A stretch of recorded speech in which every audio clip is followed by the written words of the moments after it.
All right, episode 27. Yes. I opened up the Buzzsprout app before we started. Jesus, Dylan, it's 10 a.m. My gosh. All right, How to Ski It's back. We've got good news today. We've got bad news today. And we've got one update or addendum from last time. Last time we talked about the Super G, Lindsey Vonn coming in fourth, and we didn't mention the name of the winner. We mentioned her, but we didn't mention her name. Laura Gut-Behrami, who, and that was to me like amazing. Lindsey Vonn, amazing. Yeah. Sixth in the downhill, fourth in the Super G, but more amazing was first-time podium finisher Laura Gut-Behrami from the United States won the Super G in Saint Anton, and this is what internet will do for you. And I don't think any American, if I remember right, has ever won in Saint Anton. And so we've had a great history of skiing in the United States with everybody, including our friend Deb Armstrong. Yeah. But Laura Gut-Behrami wins out of nowhere. Yeah. Like everybody's watching Lindsey Vonn and she wins. So kudos to her. And I would say How to Ski It is more or less about free skiing or soul skiing, I think is what we all agreed was the proper term. But it's fun to keep an eye on ski racing because they're good. Yeah, absolutely. They're good, and they have to do some of the same things we have to do to be successful, and that's just like mentally be there and be fit and all the things that we talk about in a fun way. They have to do it for a living. So yeah, 100%. And not to leave Michaela Schifrin out of that, the best skier of all time, as we talked about. So anyway, weather.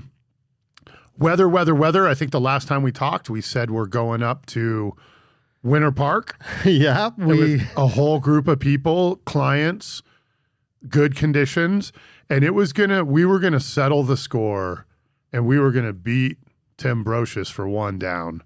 And I did not come close. That guy skied like a monster. Yeah, I wanted some of that.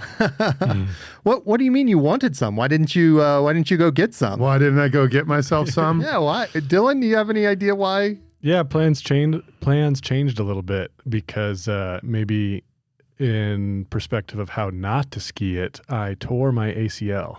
Blew your knee out. Blew my knee out, exploded. And yeah, it's didn't feel great. I'll tell you that. It's like the classic feared ski injury that it sucks.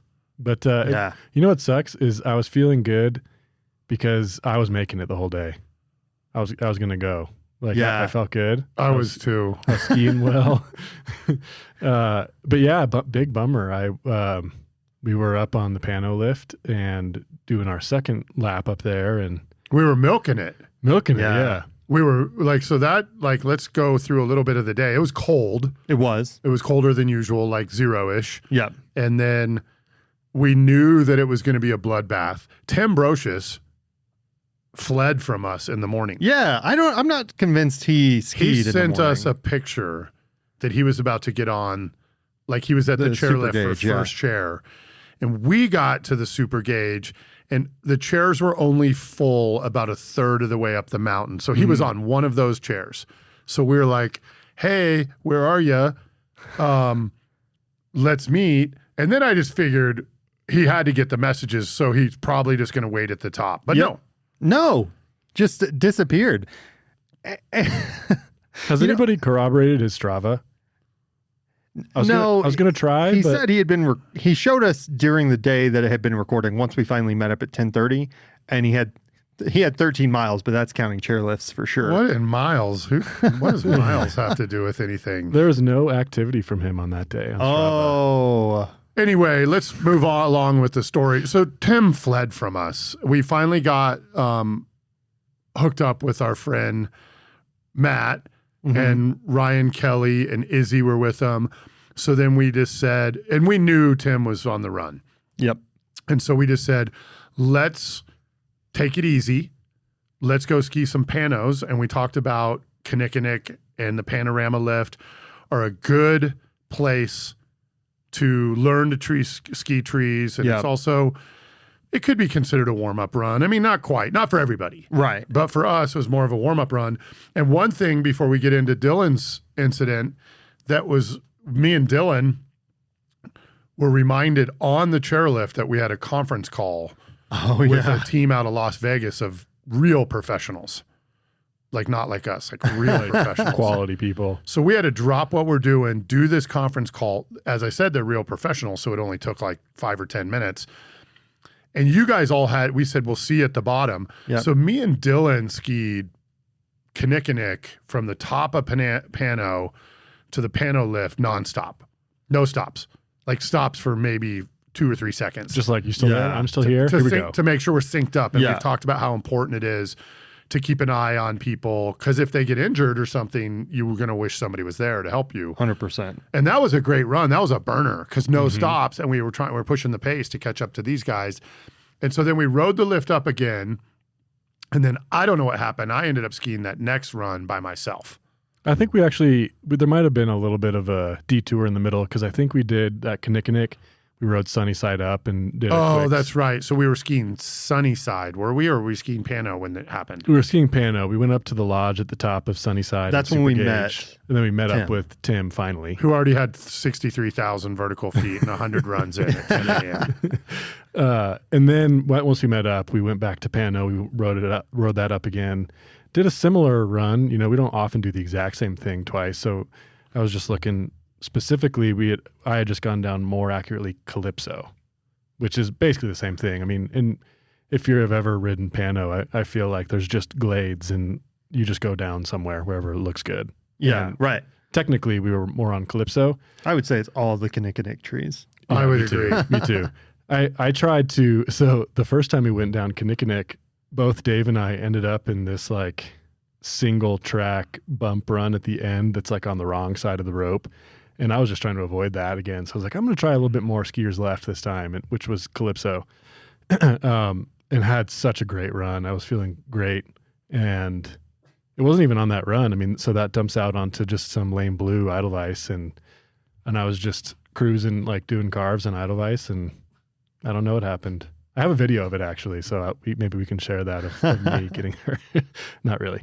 But yeah, I don't know what to say other than it happened fast, and I just like hit a bump in some shadows. I didn't really expect it to put me in the air, and then just caught my foot coming down. And I feel like my DIN must be set wrong because I didn't lose a ski. I just lost an ACL. Yes. Yeah. Which is crazy. I mean, that's not what you want to lose. I was reading that the ACL can hold about 500 pounds of tension. So. Well, and when this is new to me, you said you thought your DIN was set wrong. Who set your DIN? Epic. Okay. And not to blame them, but I was just curious because and I don't want to go on a sidebar here. I'm amazed at how many people I ski with that say they set their own DIN, but don't really understand the ramifications. Yeah. And getting injured doesn't mean your DIN is set wrong. Right. But, you know, I understand what you're saying, that you wish your ski would have come off. Actually, you know what? I just remembered it wasn't Epic. It was Loveland. Okay. That's where I got. Yeah. It was a professional. And I think that's super important. And I wonder, you know, hindsight is 2020. I almost foreshadowed myself because I think it was like just a couple days earlier. I was like, you know, it's kind of weird. I've never lost a ski. Oh, well. And then I just kept skiing. Yeah. I feel as long as you don't ski into a tree because you lost a ski. Yeah. Losing a ski is not terrible. And I lose more skis than anybody, but I set my own DIN. Yeah. And I usually set it down from what they set it at the store. Not to protect my knees, to make my ski come off and let my body keep going, you know, like, yeah. Anyway. So when I ran into you, was that wasn't where it happened? No, I had no idea where everyone else was. I think we were kind of having a similar run where it was a pretty fast run, like a nonstop run again. And at the time it happened, it was just on Edelweiss. And for me, like, man, it didn't even hurt right at the beginning. It was like I could tell something happened. It was like, you know, the thing that makes you go like, that's not good, you know? And the first thing in my brain was it put me sliding head first down the hill. So I was like, okay, I got to just turn around and stop my body. And then I did and sat there for a minute, collected my thoughts. And I was like, I just need to stretch out my leg or something. Like obviously I like sprained something or something, and stood up and I skied for probably 200 feet. And I was like, no, I got to sit back down again. And then you pulled up to me there. So I sat down for a second. I was like, Dave, I popped something. Where's everybody? And I was able to get myself, the last, I don't know, what'd you say, quarter mile? To the less than that, like 200 meters. Yeah. And when I ran into you, I knew something was wrong. Well, first of all, he said pop. And when somebody says something popped in their knee, man, it's pretty rare that it's not bad. That it's not bad. Sorry. But, I could tell. I mean, but he also was like in shock. Yeah. And that ended up, so then he went down to the chairlift, the pano lift, and then we're a group of like 8. Yeah. I mean, a big group, way bigger than you want to ski with on a typical day. And Dylan sits down, and this is the equivalent of like sitting down in the middle of a freeway. Yeah, he parked in the freeway for sure. And that's when I started to worry, because he was saying he was okay. Mm-hmm. But where you were sitting, I was like, well, if you're okay, why are you sitting there? Yeah. So we stood in front of him and stuff like that. And there were lots of people, and this is something to know. Just because somebody's laying on the ground doesn't mean they're just lazily blocking the trail. Like a lot of people I could see were like skied by there, and they were like, you guys are just standing right in the way. It was like, well, we're trying to protect our friend. So that's when we had ski patrol come, because Dylan was going into shock and he got loopy. Yeah. And he passed out. Yeah. That was when Mel and Brocious ran to get ski patrol from the lifts. And I love the group we are with, because when things go south, people they know what to do. Yeah. And it's funny because they both independently went to call for ski patrol, and they both went different directions, and they both got to separate chairlifts at the same time and ordered ski patrol. And then ski patrol showed up, and I was thankful. I was thankful. Yeah. Mm-hmm. And then how much of that do you like remember? Because as Marcus said, he like passed out essentially. Mm-hmm. And so that's where we were. Yeah. I thought it was, and you know how guys are. This is all guys, but Right.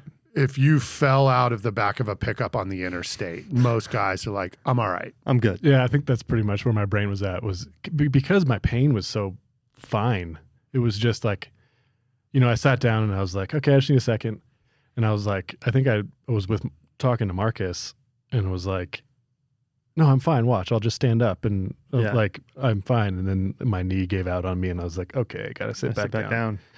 And yeah, I don't know, just like bodily injury like that freaks me out, and I passed out, which I've done a lot of times in my life. So that's why I was like, I know I'm freaking everybody out, but I'm fine.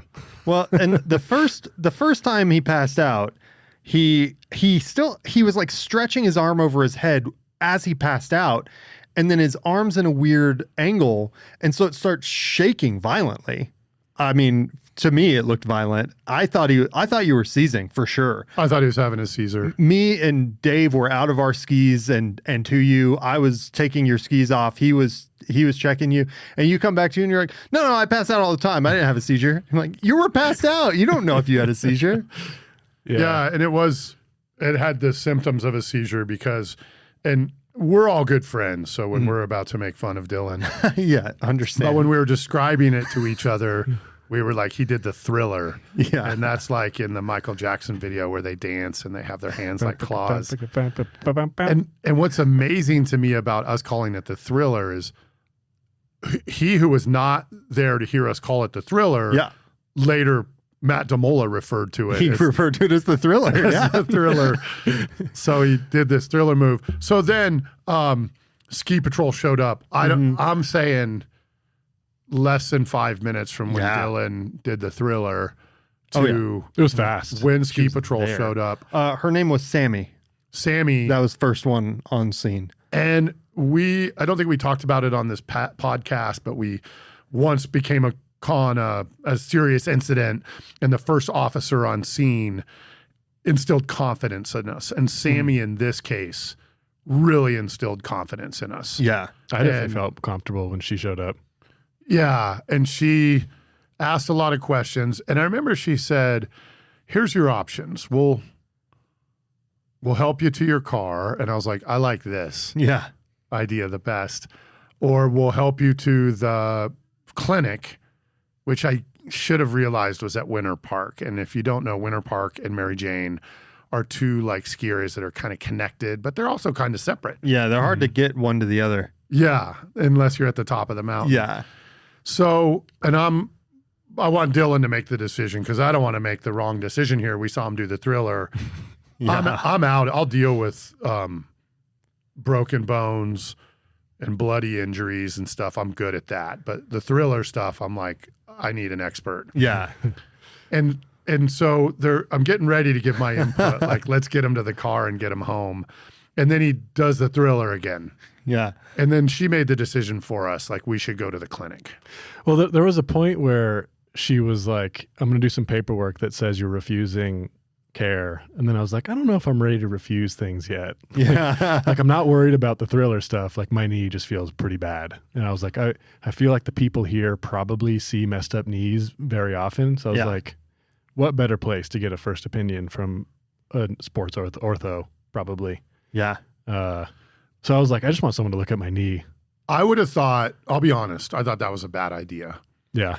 And we'll get to that part of the story. After going to the clinic, I think that was a good idea. Mm-hmm. Like, as you just said, these are people that see that specific injury, like a down twisting all fall day long. And we saw people came in while we were there with the same injury. Yeah. The lady next to him, sorry, that's jumping ahead. We'll talk about the lady next to him when we get there. We'll get there. So we all agree, with the help of Sammy, that Dylan needs to go to the clinic. I'm thinking it's at Mary Jane. Because we're parked at Mary Jane. And then two other patrols show up. They show up Will and Andrew. Will and Andrew show up with what we affectionately call the meat sled. Yep.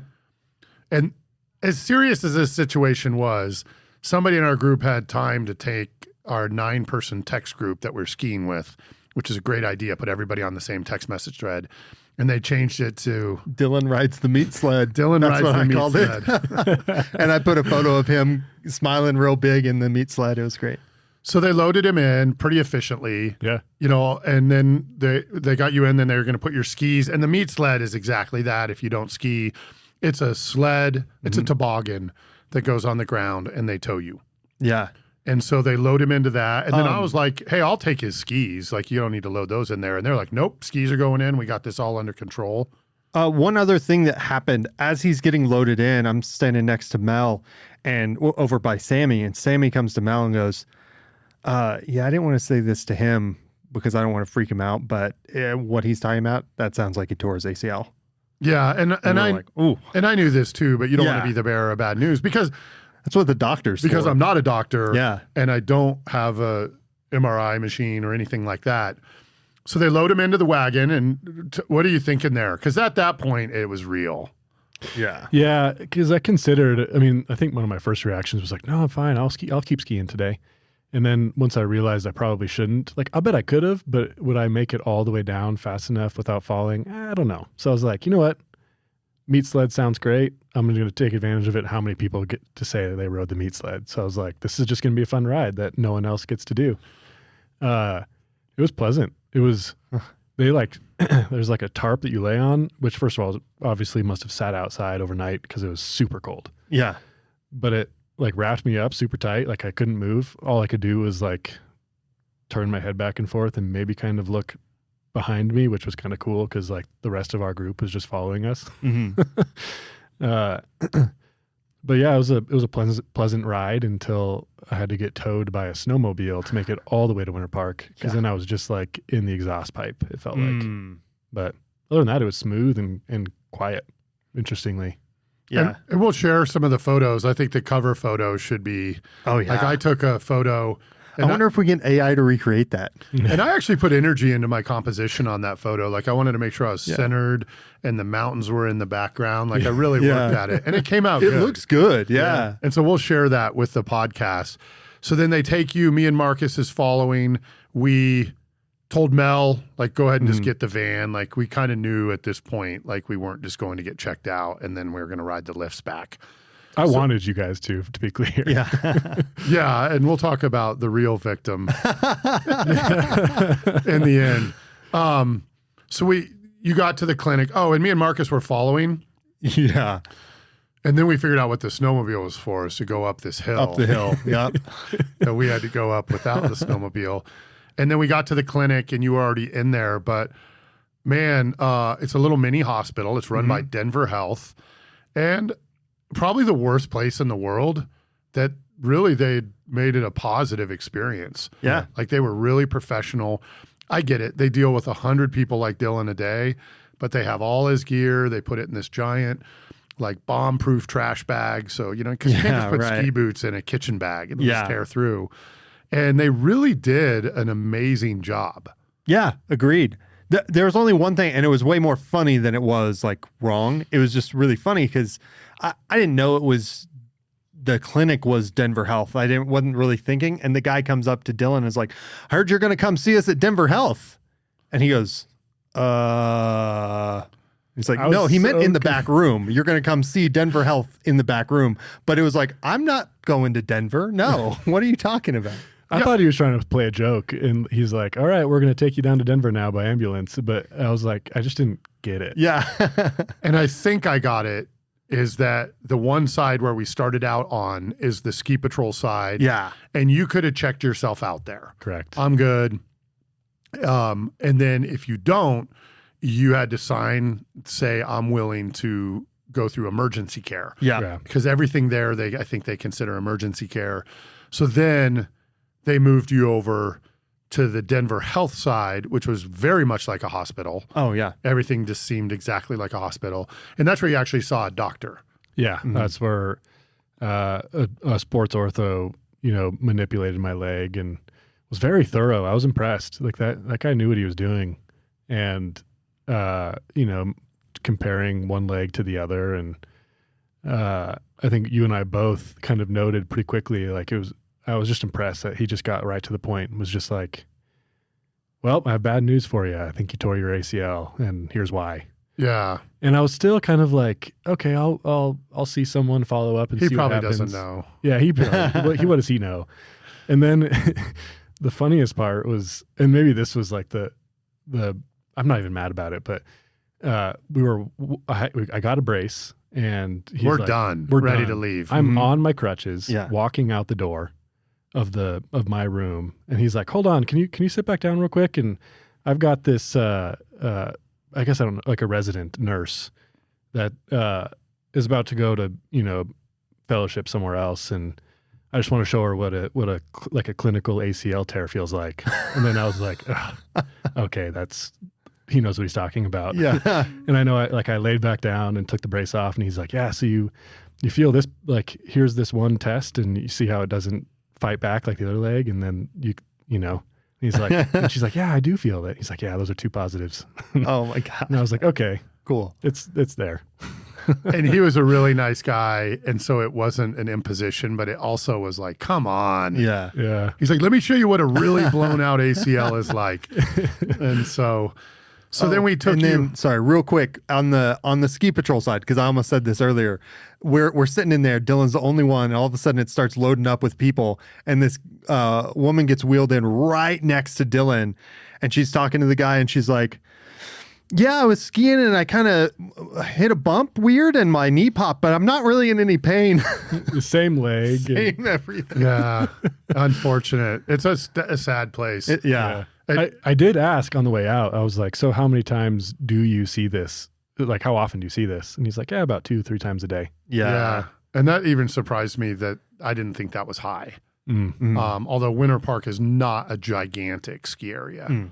It's big, but it's not gigantic. It's not Vail. I'll bet Vail sees 5+. I know somebody we could ask. I'll find out. Yeah. Yeah. So, because I'd be curious, because Winter Park, I mean, obviously the Mary Jane side, but Winter Park is not like all moguled out. So I could see it being lower if Winter Park gets a lot more people who ski groomers. I imagine groomers, you have less of those injuries. I don't know. I don't think that's true. Okay. I'm just guessing that. I wasn't on a mogul. Yeah. You said you hit a bump in the shadow. Yeah, it wasn't like a mogul bump. It was like, got it. I thought you were at like the bottom of moguls and no, like I'm literally just like on the side of a blue run, and it was like, you know, some slough that someone pushed off the run. Okay, I understand.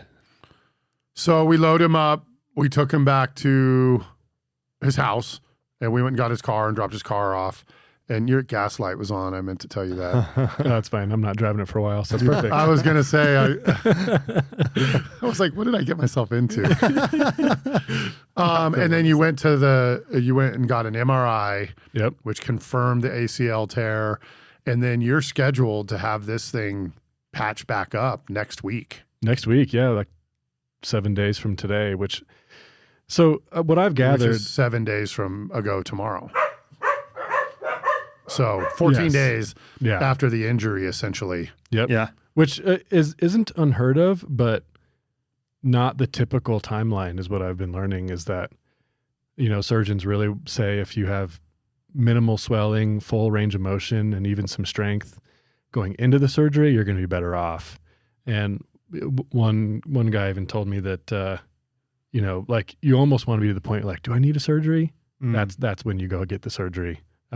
So I'm moving fast, which I'm thankful for, just to get it over with. And luckily I'm not really swollen at all, barely. So never had surgery. So that's going to be fun. Nice. Yeah. And everybody felt bad, and obviously we feel bad, and we've made light of it. And we took tons of photos and videos because we were there with a bunch of content creators. Yeah. I asked permission before. Almost everyone asked me permission, which is funny. Oh, I didn't ask you, but I only shared it with you and your wife to start. Yeah. So, and then that was the other thing. And I just unfortunately have been in this situation way too many times where I'll make the phone call. Yeah.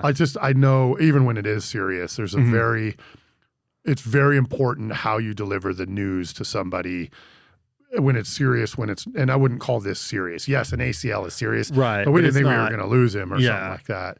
So, so I got to call Kate and be like, he's okay. He's going to be okay. He didn't headbutt a tree.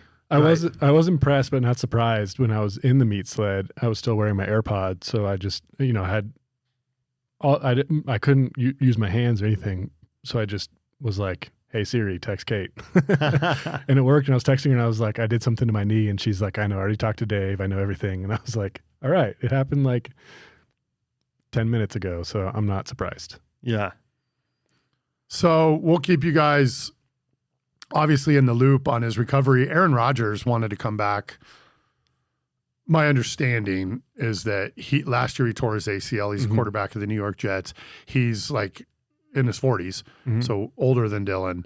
And he wanted to come back like almost a little over 2.5 months later. And not that I'm saying that you're coming back in 2.5 months, but there's good and bad stories from this. So, and many professional athletes and many professional skiers and many professional NFL players tear their ACL and come back and play in the NFL. Like most of them, like if you tear your ACL, most of the time you can have a full recovery, 100%. Yeah. Is the usual prognosis. I do feel comforted in the fact that, you know, there's up to 3 of them happening at Winter Park a day. You know, what are we talking about for the whole state of Colorado? 100 ski accidents a day, probably. Yeah. Of a torn ACL. The thing I've learned is, man, it is, like they say, it's one of the most common sports injuries because it is like, it just happens so often. And I'm excited to be going to a clinic that is like the official ortho for all the Denver professional teams. So like, oh, nice. Is that Stedman Hawkins? Stedman Hawkins.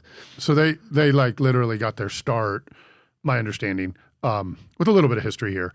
They got their start in Vail, and that's literally what they started out as, like a knee clinic for more than anything else, and then sports ortho, and then grew into professional sports, and then now they're the go-to place to go for the Broncos, that's for the Rapids, for the U.S. ski team. Like, and you know, I asked my brother-in-law is why I know of the place, was recommended to it. He's a fellow there, and he, just like one of the fellows of the team of orthos, performs this particular surgery like 3 times a week. Is he going to do it? He's not going to do it. Oh, come on.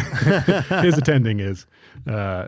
So, yeah, I mean, these people do hundreds of these. And so it's just like another day in the office for them. So I definitely feel in the right hands. That's for sure. So you said your knee feels good mentally. It's gotta be tough. That is 100% the complaint. I mean, no pain. I can move my knee everywhere, full range, but mentally it's like a leap of faith every time I take a step. That is it going to be a leg or is it going to be a noodle? Yeah. It's like, yeah, that's just debilitating to not know. It's weird. Yeah. So it made for a tough day. And did. I want to go back to the bindings really quick because I definitely don't want to suggest this happened because this binding was set wrong. Right. But it is a good reminder to, if you borrowed a pair of skis from somebody and your boot fit, it could be one of two things. It could be set improperly to release. So basically the den is too tight or it doesn't fit properly and that could cause a knee injury. Or even just as bad, it could be too loose and it just comes off when you're going 60 miles an hour on a groomer, which is probably a worse fate than your knee. So, and again, we're not suggesting that's what happened to Dylan, but it is a good reminder that if you haven't had them set by a professional and if you're going to tinker with it, you need to know what you're doing. Yeah. You can't just go in and be like, this needs to be tighter, because it doesn't always have to do with the den, but if it's adjusted and fits properly is as important as the den. And modern boots and bindings matter now. Like they won't work on bindings that don't have that little swing plate on the bottom that slides back and forth. You take a pair of skis in without those, they're like, I won't touch them. Huh. Yeah, interesting. And so just a good reminder, even though we're not suggesting that happened Yeah, right. to Dylan, but it, in the end, it could have played a role. And cleaning your boot off is another thing. Your boot's packed with snow. You step into your boot and it maybe clamps in, but then now that snow might freeze and create additional problems. It's another reason you want to keep your skis and bindings dry. So a lot of us travel with our skis on top of the car and just make sure that, the moisture didn't get in there and freeze.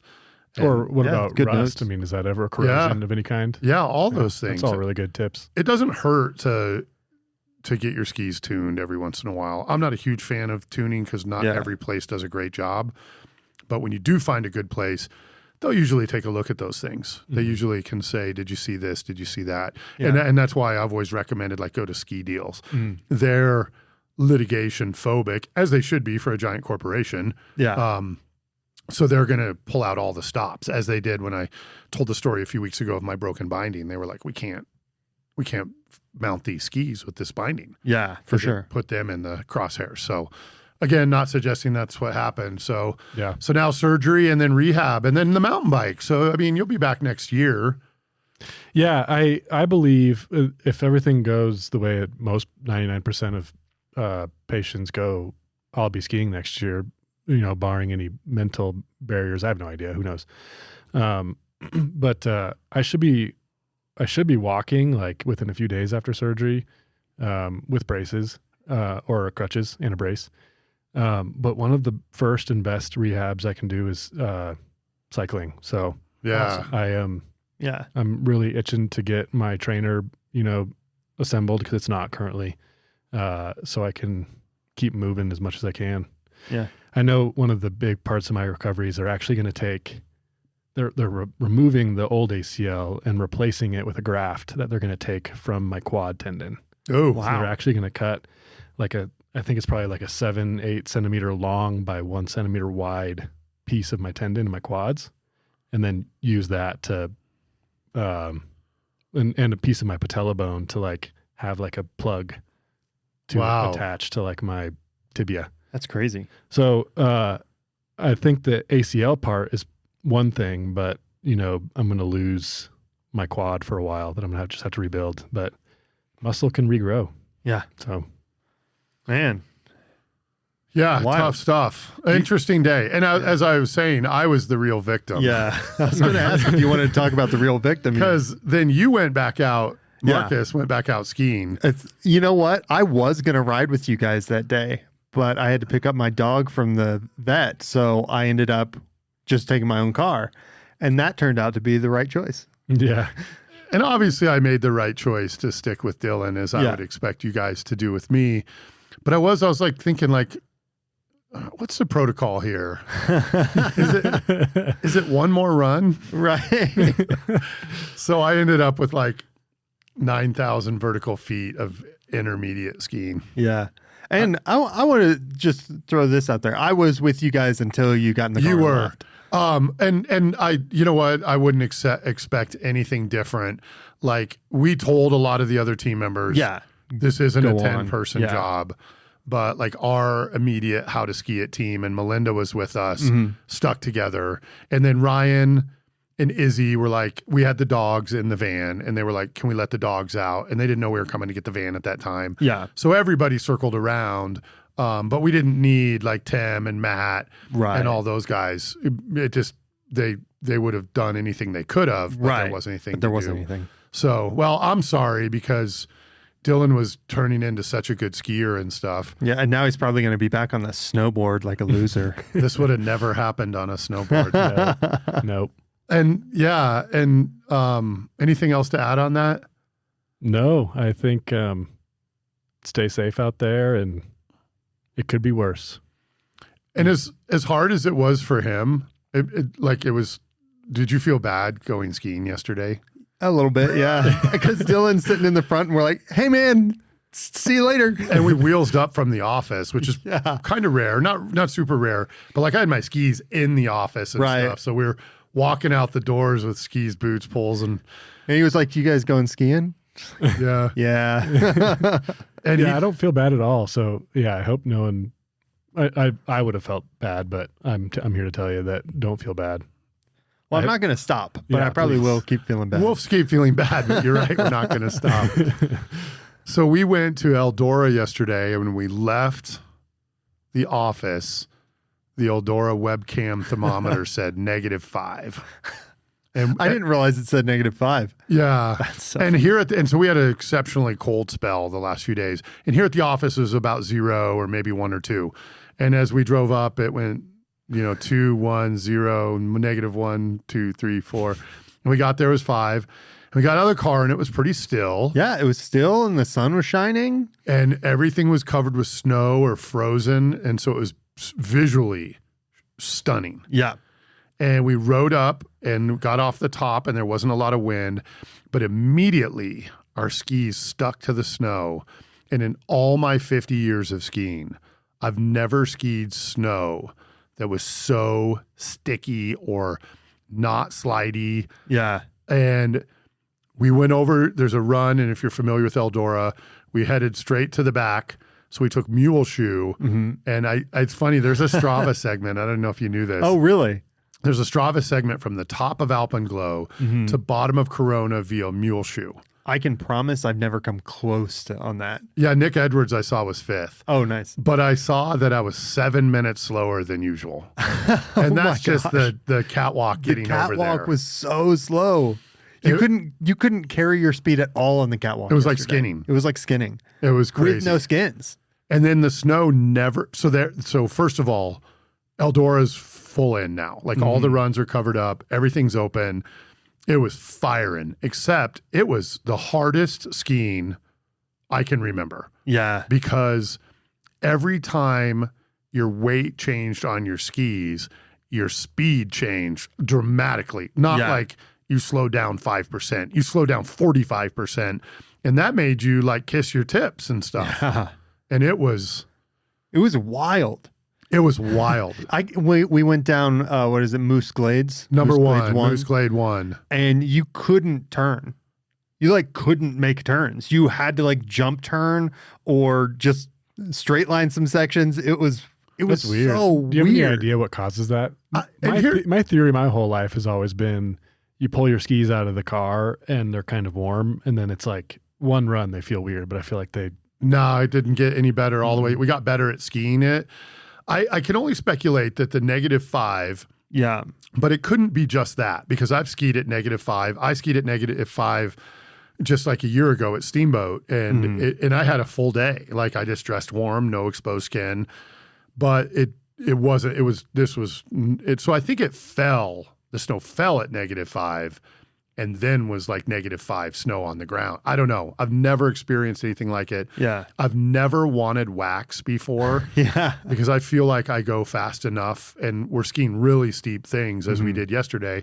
I don't need to go faster. So I've never, but for consistency's sake, Yeah. I wish I would have had some wax yesterday, because the inconsistency of, as you released your weight or you went over a bump and you had less weight on your skis, the speed changed. And then when you had full weight on the skis, you slowed down really fast. Yeah. And it made it hard. And then on top of that, it was the first day of the year.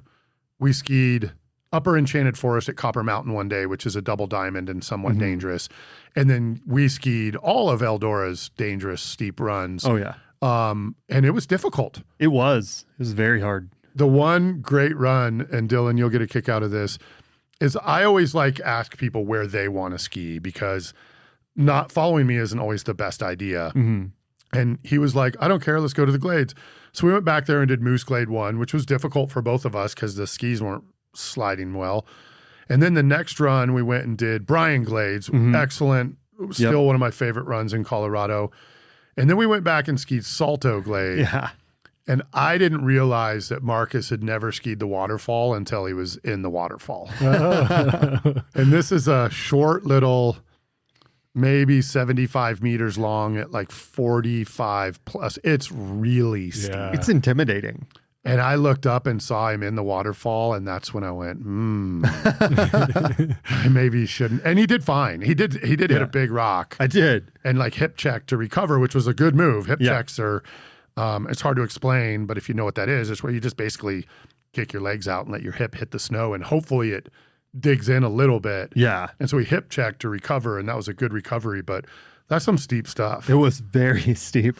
Yeah, I got in there. I was like, well, this is like a straight down. Like it feels like a cliff. It feels like a cliff. Yeah. And I the way I deal with things like that is when I got to the edge where it gets really steep, I was like, I forgot about this. And I just keep going. Like, I don't want to stop. I'm going to make better decisions when they're limited, and I'm just like, got to turn here, got to turn here, got to turn here. If you sit at the top and try to figure out your turns, the very first turn you make, you're off. You're off. You're at the whim of the mountain.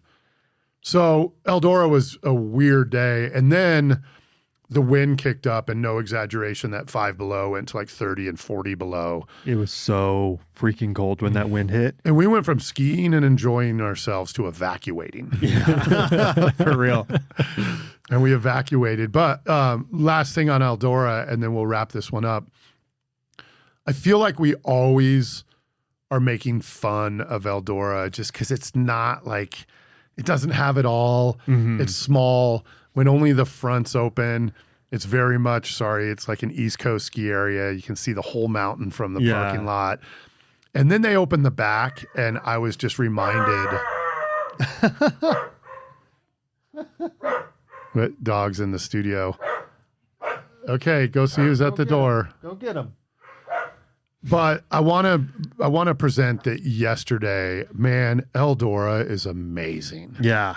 That the advanced runs were fully covered. I wasn't a big fan of the texture of the snow, which you've never heard me complain about that ever in 50 years. And yesterday was the first time in my life, like whatever the Sitchi was with the non-sliding skis, made it. We still had a great day. Yeah. But they have the best double diamond ski tree, like just, and it's unique. Because if you can ski those tight trees at 45 degrees, you can ski anywhere. Yeah. But until you've gone to Eldora and skied them, like yesterday was a wake-up call. Yeah. Especially on Gully Glades, which isn't steep. Yeah. But it's tight. And because it's not steep, you want to carry some speed. But man, my hat goes off to the backside of Eldora as world class. It's just short, it's hidden, and the snow isn't always good. But yesterday we talked about it. The coverage A+, everything you could rate snow on yesterday was an A+, but we gave it a C+ overall for whatever made it. For that stickiness, the glue they added in. The glue.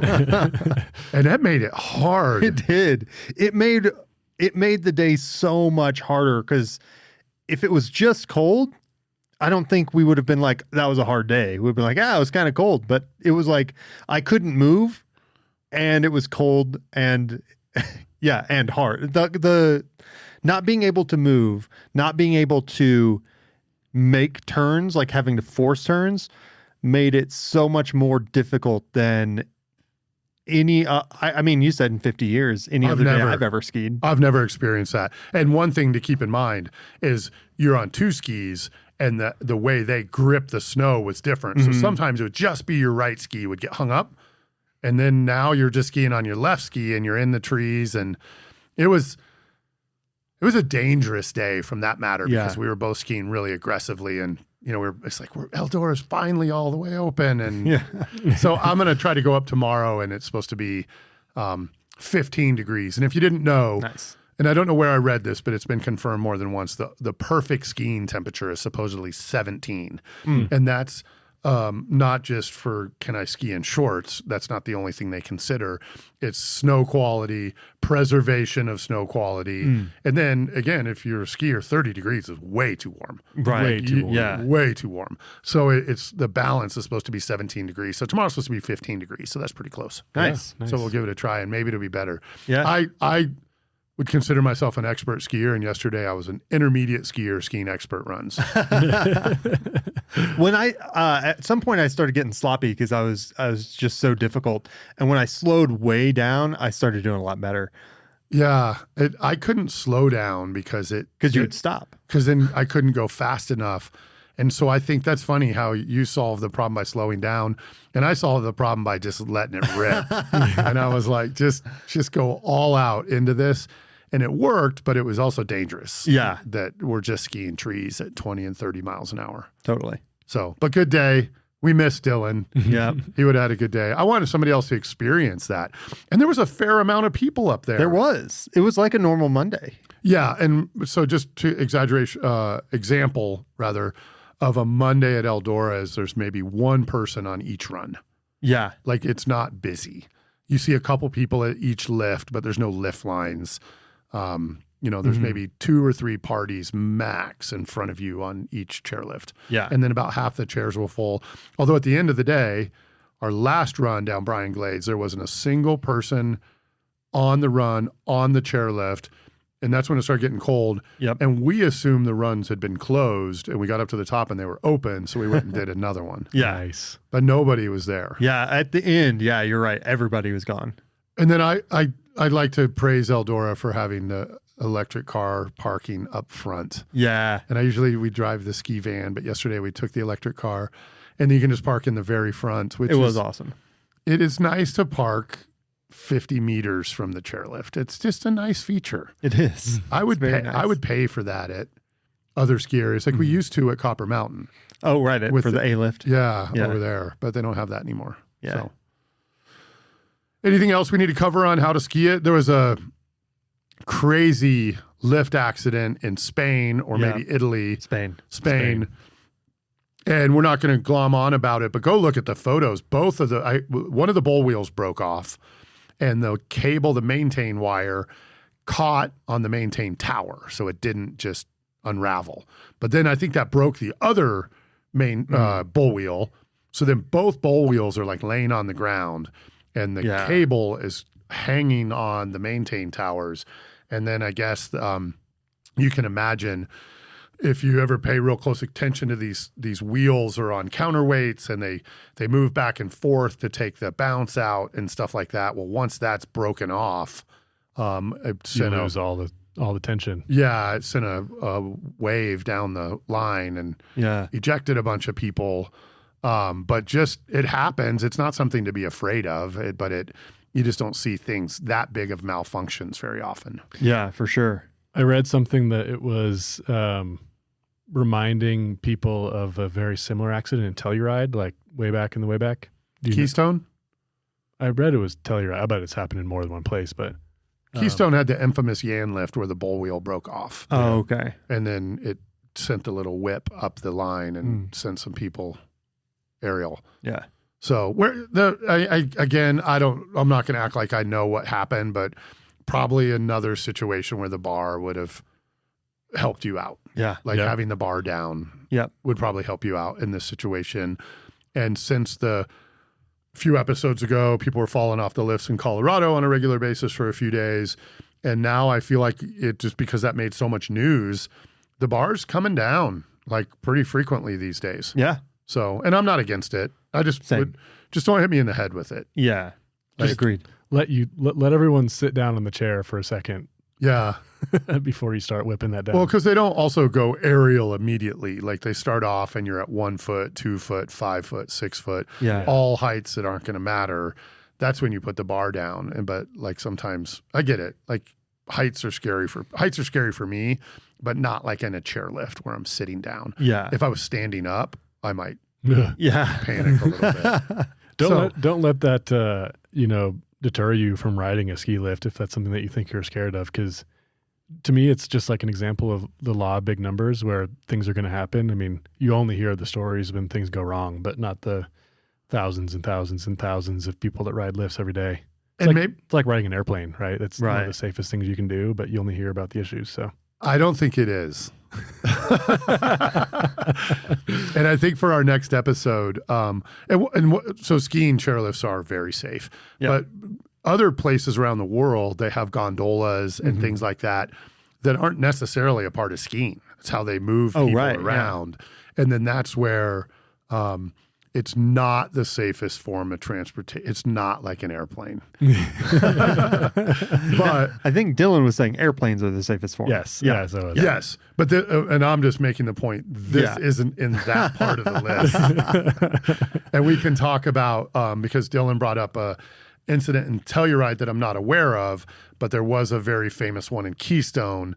And that's where the whole story of the Yan lift started to unravel. That they found out that they were substandard, and they're still all over the United States, but they're no longer substandard. They've been retrofitted and fixed, and just so happen to be servicing the best skiing in the world these days, because they're anywhere they didn't upgrade the lift might have a Yan lift. Yeah. Like we said this before, Eagle Wind is a Yan lift, and the A chair at Copper Mountain is a Yan lift. So we can talk about that next time. Yeah. So Dylan's okay. He's in good spirits. Me and Marcus and Mel will keep skiing. And we'll let you know how it is. And until episode 28, where we'll talk about chairlifts and stuff. Yeah. Well, and what do we have coming up this weekend? X Games. Yeah. Yeah. I meant to tell you talked about this. We can talk about it off the air, but the van's in the shop right now. Oh, no. So we're still planning to go to the X Games. But X Games, which means skiing, Snowmass, Highlands, and Ajax, and maybe or maybe not going to the X Games. And go into the Jerome for après ski. Got to do that. Which we think is the best. And you can find a video about the Jerome on How to Ski It YouTube. Yeah. And Facebook, I think. Anyway. Yeah, I got a gift card to the Jerome for Christmas. So nice. Yeah, so we're gonna have to break that in. All right, sweet. For How to Ski It, Dave, Marcus, Dylan, Mel's at the haircut place. All right. We'll see you next time.